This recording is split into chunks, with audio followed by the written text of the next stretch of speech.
So my talk this afternoon is called, as advertised, the purpose of the English major. Although in emailing with Dr. Lauren Ingram, she suggested the subtitle, English Majors Will Rule the World. So to be clear, the title of the talk today is The Purpose of the English Major, English Majors Will Rule the World. And you'll see just how that's going to be the case. Many years ago, when I was an undergraduate at a small branch campus, not unlike this one, a joke about English majors circulated through the classrooms and offices of the Collins Classroom Center, the massive rectangular brick building in which the English department was housed. I remember hearing it with more frequency as an upperclassman at the end of semesters, particularly in the weeks leading up to the spring commencement ceremony. While a number of variations exist, the joke went a little something like this. How do you get an English major off your doorstep? Nobody knows. You pay them for the pizza. I have many memories of hearing faculty deliver this devastating one-liner with a twinkle, or was it a tear in their eyes? And the older generation passing along some wisdom earned through the flames of experience. And us students, happy to be a part of this joke, even as the punchline, smiled, laughed, and nodded, perhaps not allowing ourselves to really think about what was being implied, choosing rather to bask in the sense of community the jest provided. After all, our faculty, the people we looked up to and admired so much, were once English majors too. And they weren't delivering pizzas, but rather had quasi-magical jobs as English professors. Indeed, rather than being depressing, the joke seemed to construct a sense of unity amongst the teachers and students, the supposed uselessness of our shared course of study serving as our battle cry. It was us versus the world, us versus those who couldn't possibly understand the richness of the mental worlds we inhabited. The French essayist Michel de Montaigne writes about the necessity of maintaining, quote, a room at the back of the shop, a place for quiet contemplation where none of the business of the public world is allowed to enter. And this is exactly what the English major provided for us. It was most certainly the case for me, as my most memorable and pleasurable reading and writing experiences came not from my graduate education, but during my time as an undergraduate. While such recollections of the past can be charming, and many of you here this afternoon are undoubtedly nodding along, fondly calling to mind your own experiences, it will not do to overlook the somewhat insidious nature of the joke. Though there is something to be said for turning it from a comment of derision into a badge of honor, a transformation that has been performed in other contexts many times before, it is nevertheless worthwhile to really think about what is being suggested here. After all, as English majors, one of our greatest learned skills is that of close reading. The joke works because it trades in the element of surprise. How do you get an English major off your doorstep? I don't really know. Why are they on my doorstep in the first place? Is it my son? Is it my daughter? The son of my friend Bob, who lives just across the street? You pay them for the pizza.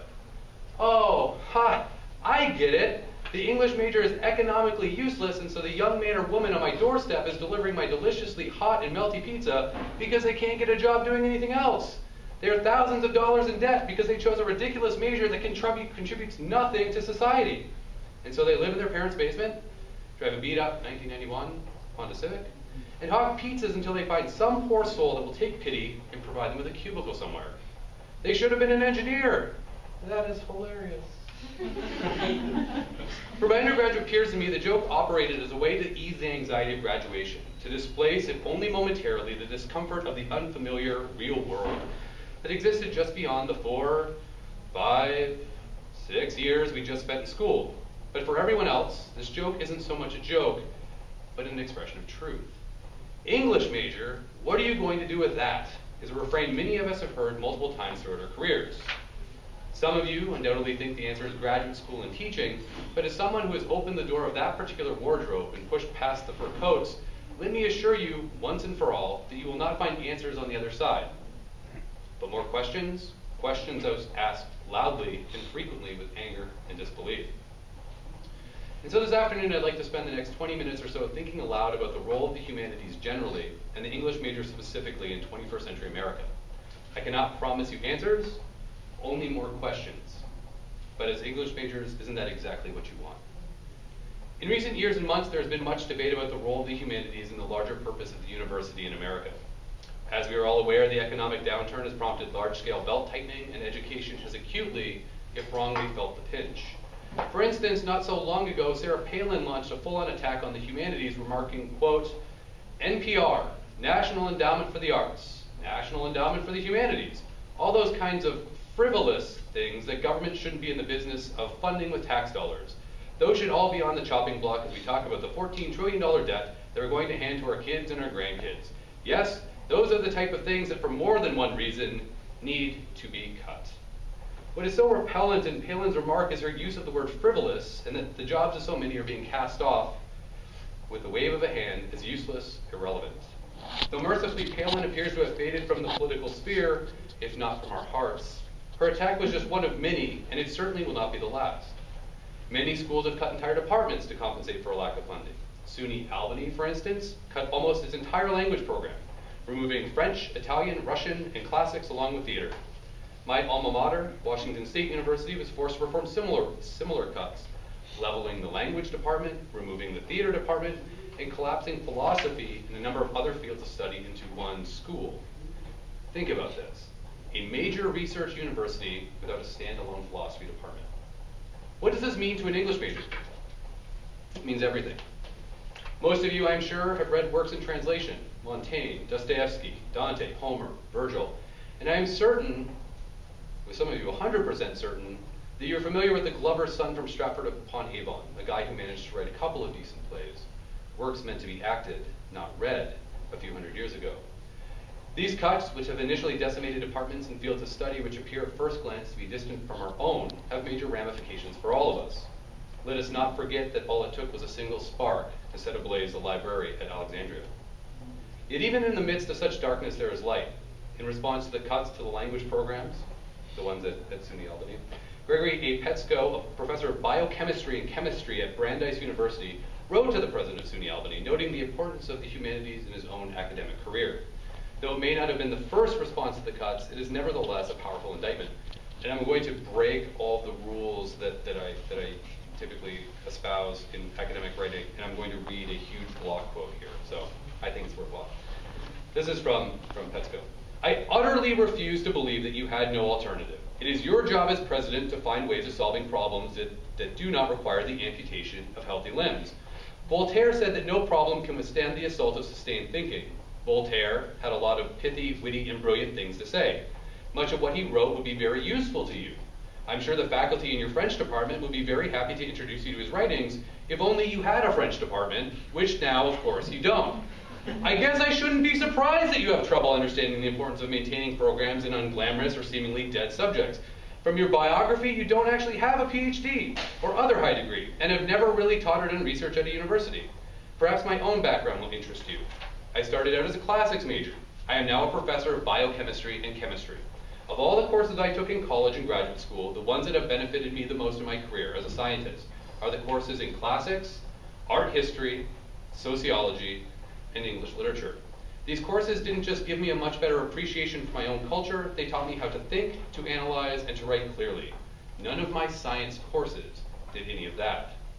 One of the things I do now is write a monthly column on science and society. I've done it for over 10 years, and I'm pleased to say that some people seem to like it. If I've been fortunate enough to come up with a few insightful observations, I can assure you they are entirely due to my background in the humanities and my love for the arts.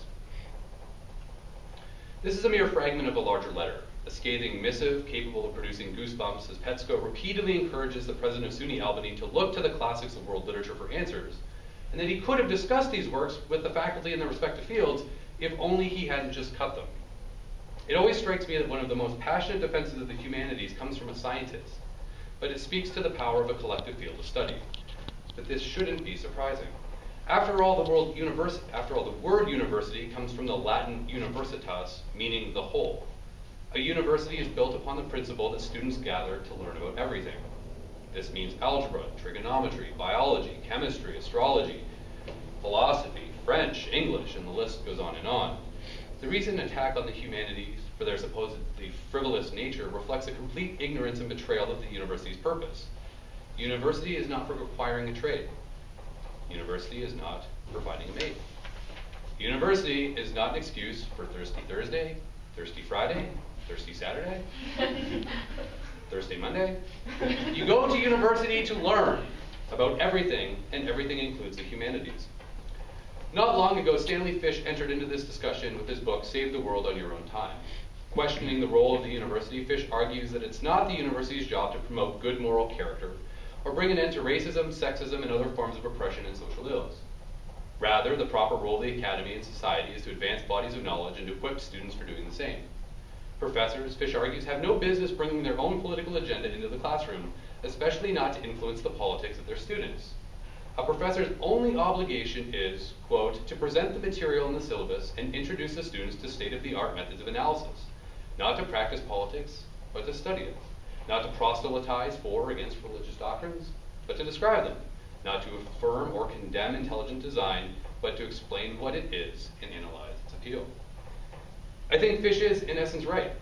There's something profoundly dangerous about suggesting that one of the ends of education is morality. After all, the Nazis had a tremendous appreciation for art, but no one is going to argue that their behavior is anything but morally but morally reprehensible. Yet the problem with Fish's argument is that the lines between education and politics continue to blur. More and more, to study within the humanities is a political act. Let me explain. As I've just noted, the humanities have come under attack. This is not surprising because it is increasingly the case that education is no longer about learning, but about the bottom line. If you can't clearly justify your existence by explaining how what you do generates revenue, you will find yourself in a difficult position. Just like the joke with which I began, it is hard to explain what it is English majors and professors do. If you believe Hollywood, English professors have a closet full of tweed or corduroy blazers with leather elbow patches. Everything else is stained with ink or coffee. We often appear disheveled or confused, yet are constantly engaged in a struggle between our own neurosis and our vexed relationship with students. Scholarly work is never broached because really who wants to watch someone sit at a desk and silently grade papers for 2 hours? Or more realistically, 11 or 12. No amount of popcorn can make that entertaining for an audience. There's a reason Shakespeare didn't write The Scholar of Venice. Frankly, Marlowe's Dr. Faustus is an engaging professor because he sells his soul to the devil. Most of us never quite resort to that. Hollywood, however, doesn't have a monopoly on inaccurate depictions of academia. There are countless novels where professors brood or swoon, again decked all in tweed, where we are depicted as tea-drinking dinosaurs who have nothing but cautionary tales to offer the bright young minds who turn to us for advice on living a life less ordinary. While I hate to suggest that politicians aren't all-knowing, many elected officials have no idea of the work done in universities. I know I've touched on their eagerness to pick our departmental pockets, but their justification is often bolstered by portraying academics as Dumbledore-ish elitist slackers. There is a constant suggestion that we earn tenure, trade our wingtips in for flip-flops, grow a beard, and gaze down with disdain from an ivory tower. But the last time I checked, neither myself nor my colleagues were teaching in wizard robes. Of course, that doesn't mean that magic never happens in an English classroom. Sometimes our own families don't even understand the scope and seriousness of our jobs. My own father is a business executive who likes to remind me that he works upwards of 60 hours a week, and he muses that I picked the right path by choosing this career. This is a telephone call. Literally, this is what happens. Ring, ring. Hello?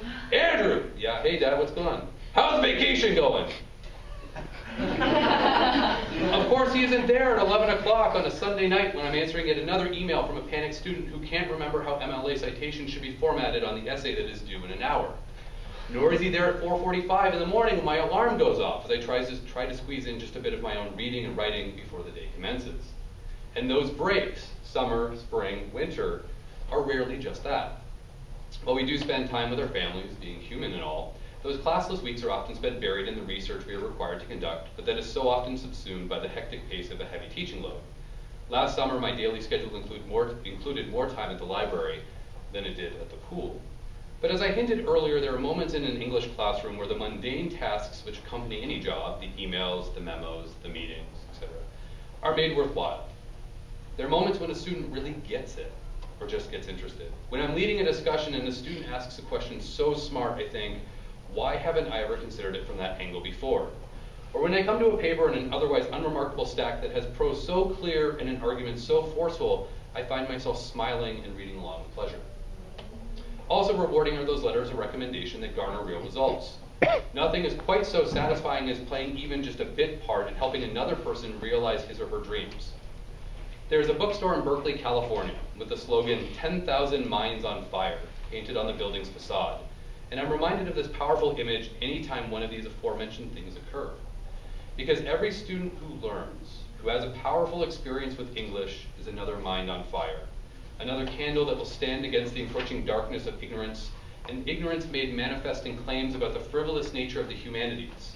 seeking to move learning from the mind that considers to the finger that mindlessly pushes buttons. In his remarkable new book, Excellence Sheep, William Dershowitz makes as compelling a case for liberal arts education as I have read. And I encourage everybody to buy this book, or if not even just buy it, just find a copy of it at the library. It's called Excellent Sheep. In a chapter titled, What is College For?, he notes, quote, society is a conspiracy to keep itself from the truth. We pass our lives submerged in propaganda, advertising messages, political rhetoric, the journalistic affirmation of the status quo, the platitudes of popular culture, the axioms of party, sect, and class, the bromides we exchange every day on Facebook, the comforting lies our parents tell us and the sociable ones our friends do, the steady stream of falsehoods that we each tell ourselves all the time to stave off the threat of real self-knowledge. According to Dershowitz, before you can learn, you must unlearn, and the best place to go about this transformation is in the liberal arts, specifically English, because you will find yourself in the company of professors, individuals who have dedicated their lives to teaching people how to read, write, and think with thoroughness and precision. That great prophet George Orwell once said, if people cannot write well, they cannot think well, and if they cannot think well, others will do their thinking for them. If all of this sounds hauntingly familiar, a little like something you've seen before, a little like the plot from The Matrix or Margaret Atwood's The Handmaid's Tale, you're right. All you need to do is open up a newspaper to see that everything is at stake. It is not a coincidence that the Society of Gilead banned reading, or that Offred's initial foray into rebellion is via language, games of Scrabble, and reading contraband material. Majoring in English is very much a political act. But enough, at least for the moment, about why majoring in English is important. Many of you probably came here today to find out what you might do with your degree. Surely there must be something more to all this than the delivering of pizzas. Recently, the Pulitzer Prize-winning author Jeffrey Eugenides published a book entitled The Marriage Plot, a novel about a young woman who has chosen English as her major at a prestigious East Coast university. Has anybody read this? No? Instead of being a source of immense pride and joy, as it is for all of us gathered here this afternoon, it is instead a source of tremendous anxiety. Here's a quote. And yet sometimes she worried about what those musty old books were doing to her. Some people majored in English to prepare for law school. Others became journalists. The smartest guy in the honors program, Adam Vogel, a child of academics, was planning on getting a PhD and becoming an academic himself. That left a large contingent of people majoring in English by default, because they weren't left-brained enough for science, because history was too dry, philosophy too difficult, geology too petroleum-oriented, and math too mathematical. Because they weren't musical, artistic, financially motivated, or really all that smart, these people were pursuing university degrees doing something no different from what they've done in first grade, reading stories. English was what people who didn't know what to major in majored in. Yikes. Perhaps delivering pizzas is what it's all about. You'll note that the graduate school is the privileged option, the one the, quote, smartest guy in the honors program chooses to pursue, but let me encourage you in another direction, and this is why. For quite a while now, bright young undergraduate students have been encouraged to go to graduate school, both by earnest and well-meaning professors, as well as family members eager to have their child achieve an advanced degree. This is a problem because even if only a fraction of those who enter into a PhD program complete their course of study and successfully write and defend their dissertations, the market for jobs will eventually experience a glut of candidates. And that time is now. In the years I was on the market, it was not unusual to apply for a single job along with over 200 other people. And these were only people with a degree in Renaissance literature.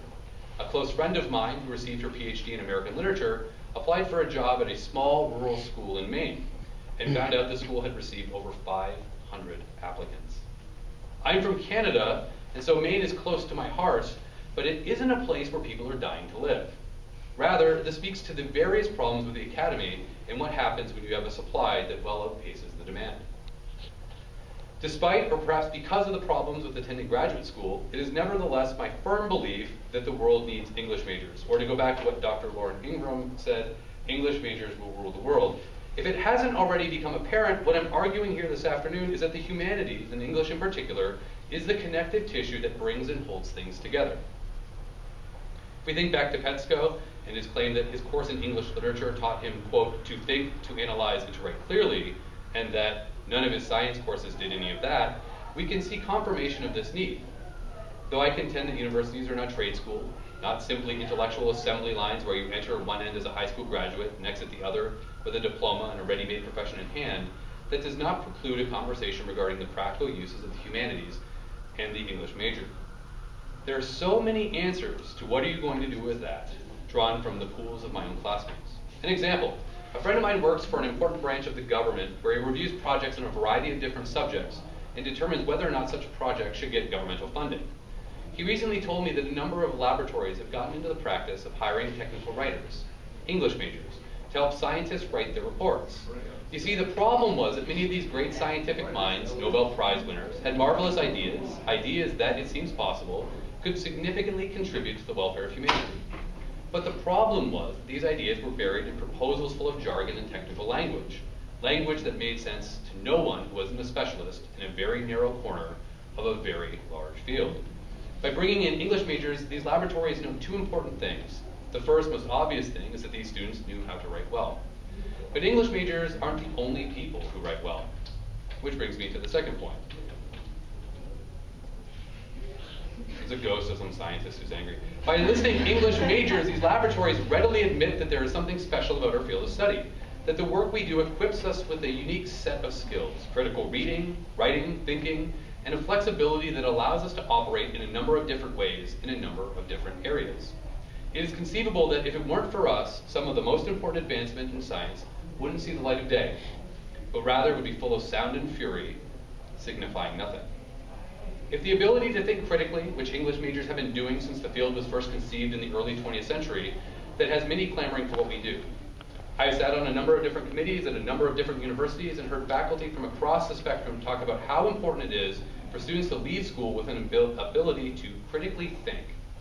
But no one, for whatever reason, can figure out just how to teach students this skill that so many seem to value. I have a tip. Look for it in the course catalog between engineering and entrepreneurship. I see powerful critical thinking all of the time in my English majors. A few semesters ago, for instance, a student in one of my Shakespeare classes wrote an essay comparing Billings and the light tragedies. Not only did he produce a cogently written argument, but he also constructed a graph to visually underprop his point. Though this may seem unremarkable to you, I was struck by the quality of thought, the ability to move between different forms of discourse, to hold up an idea and look at it from a variety of angles. There was a point in time in my own career when I wasn't sure I wanted to continue with my graduate study, and I expressed this feeling to a friend who knew I had written my master's thesis on evil in early modern drama.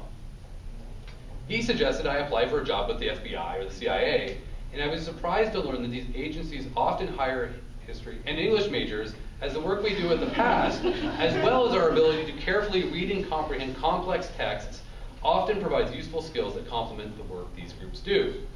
Though I never pursued this, I often catch myself daydreaming about what could have been. The intrigue and adventure. One day scripted for the big screen with my role as great American hero portrayed by Ryan Gosling. You've undoubtedly already noted our many similarities. English majors in government also brings to mind the most obvious of pairings, English and law. Many English majors go on to law school because they are well prepared to study, interpret, and present close readings of very complicated texts, which is really all laws are. If you found yourself facing a jury of your peers, wouldn't you want a defense attorney who was an expert reader and writer of arguments? Someone who had read Dante and Kafka and Dostoevsky and thought about the nuances of justice, right and wrong, law and order? I certainly would. If English and law is an obvious relationship, let's look at what may initially appear to be an odd couple, English and medicine. In 2010, nearly a quarter of medical school applicants majored outside of the sciences, outside of the traditional paths of biology and chemistry, because more and more med schools aren't worried about what you majored in as an undergraduate. And there's data to back this up. According to one study, admission rates are roughly the same for science and non-science majors, and med school programs are currently encouraging undergraduates to take a number of courses in the humanities to prove that they are concerned not just with the human body, but with the human condition. Part of this has to do with empathy. I'm sure many of you have seen recent articles that have shown that readers of literary fiction have a more developed sense of empathy, and that readers are scientifically shown to be the best people to fall in love with. Perhaps that's not the sort of bedside manner medical schools have in mind, but an important indicator of one's ability to connect nonetheless. But the other side of this has to do with the actual instruction. The humanities seminar of 15 to 20 students is a much more intimate setting than the large bio lecture and corresponding lab. There's something to be said for developing a human touch, especially in a position where you are literally touching other human beings. Majoring in a field like English may very well give you insight into medicine, insights that your colleagues who take the traditional path would never consider. In addition to the sciences and government, many English majors forge their careers in business. Who better to create a moving ad campaign or draft yet another hilarious John Oliver monologue than an individual who is knowledgeable in literary references and rhetorical strategy? The next time a movie makes you laugh, cry, or cringe, remember that the actors are only the medium through which a writer's hard work is performed.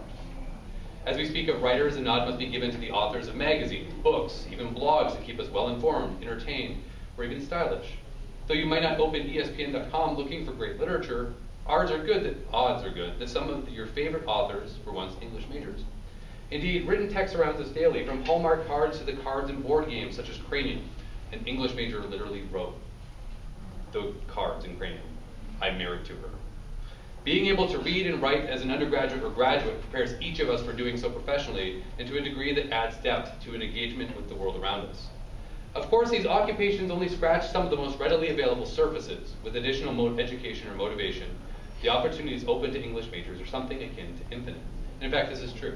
If you type in Google, what can I do with an English major, you will become overwhelmed with the deluge of possibilities. In fact, Dr. Riansky, who's not here today, when she knew I was giving this talk, sent me a 5-page email that was copy and pasted from somewhere with all of these different possibilities, right? So if it is true that the opportunities open to English major is something it can do infinite, if there are so many answers to what are you going to do with that, then we need to revisit my earlier claim that the humanities are under attack and consider why an endlessly valuable line of study would be considered so expendable by administrators or legislators whose sole motivation is to trim the bottom line. The answer is quite simple. Like the books we study and the essays we draft, the usefulness of an English major may not be immediately obvious.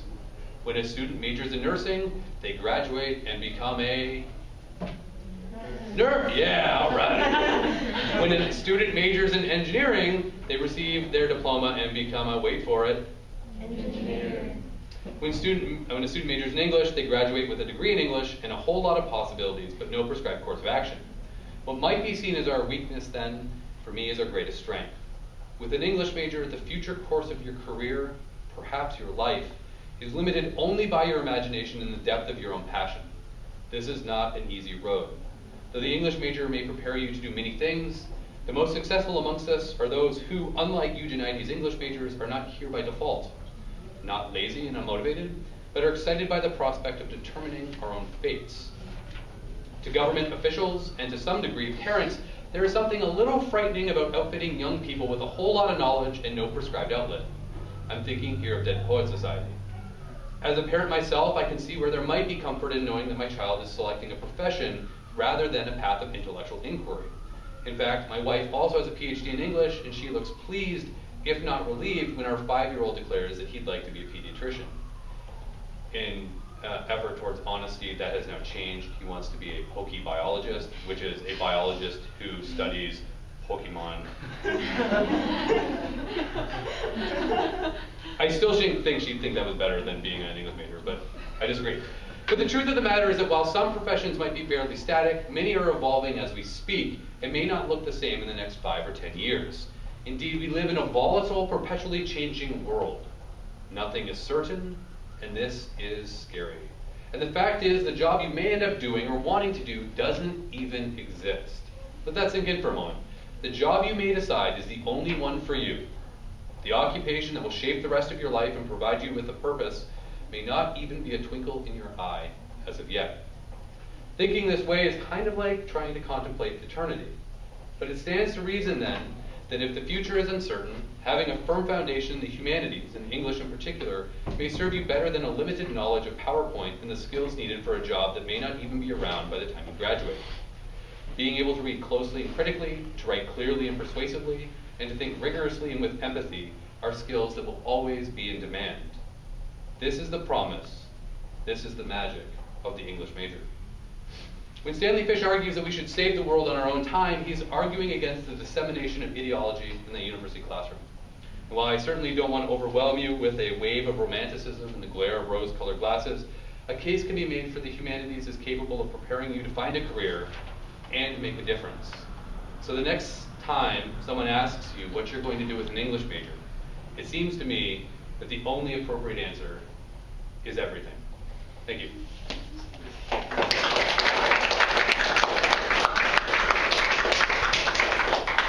kept my promise. It was only half an hour.